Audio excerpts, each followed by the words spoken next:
Mais Edine avait un rêve depuis dès son âge. Elle aime les enfants, elle aime aider les enfants. Cette institution, Projet Edine, existe. Je vois que Dieu était avec Edine dans son rêve. Maths, histoire, lecture. Tu aimes des profs ici? L'église. Avec tout ça, avec tout l'uniforme, tout d'affaires.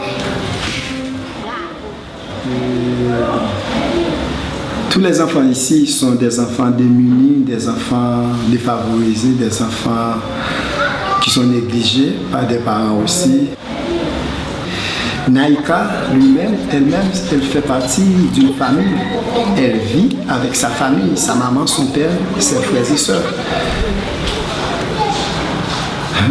L'histoire de Naïka est vraiment douloureuse.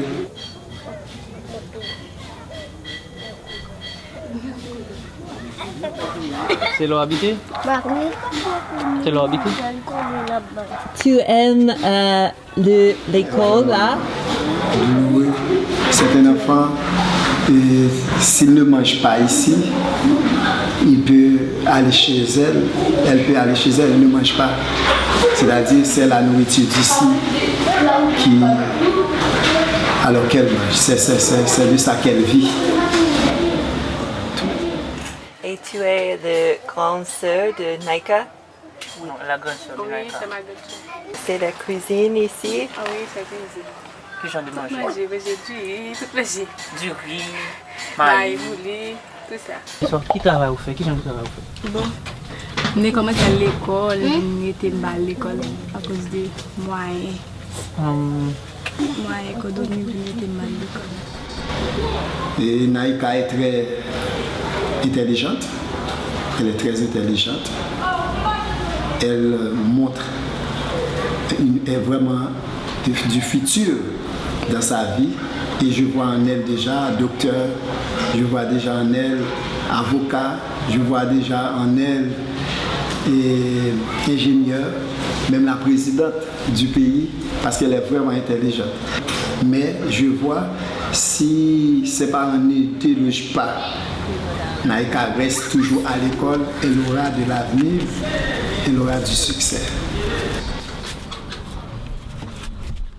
Oui.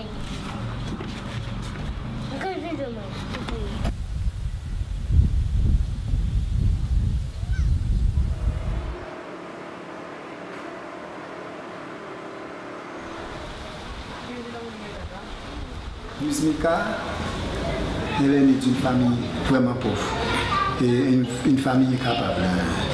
Je crois là où sa famille loge ou habite, ça n'est pas pour c'est le terrain, on donne à habiter avec ses parents. C'est une famille vraiment malheureuse. Si sa famille ne se déloge pas, Laïka reste toujours à l'école. L'accueil des enfants ou la maison des enfants, quand l'enfant est là, elle se sent chez lui. Edine avait l'habitude d'emprunter de l'argent pour occuper un enfant. Quand elle voit un enfant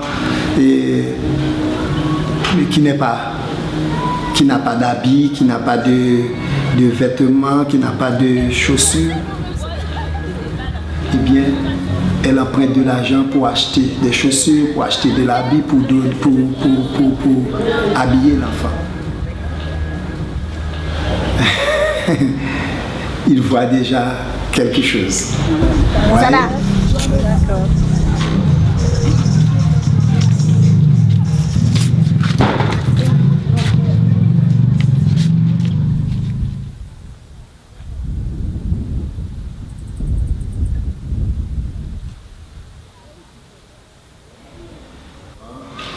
James Lee faisait partie de l'école, mais au premier temps, il n'était pas à l'école. C'est un jour, je passais dans son quartier et puis il a appelé « Monsieur, Je regarde et puis je vois c'est un enfant qui marche sur les bords de ses pieds et puis qui arrive sur moi.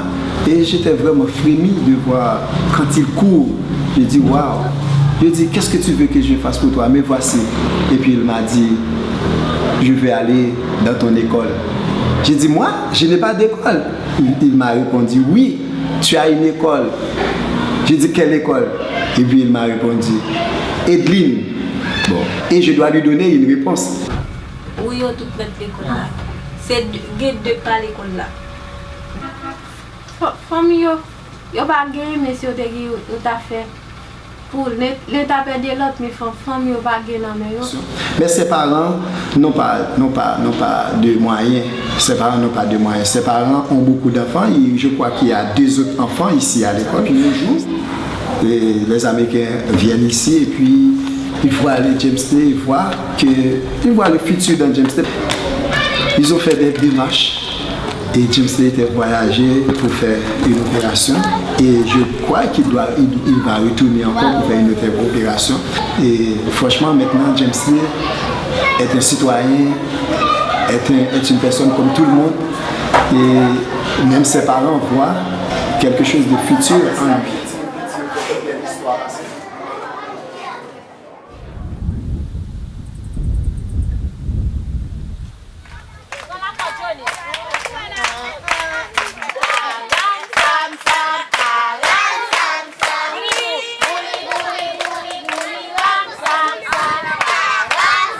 Les enfants progressent, l'école progresse.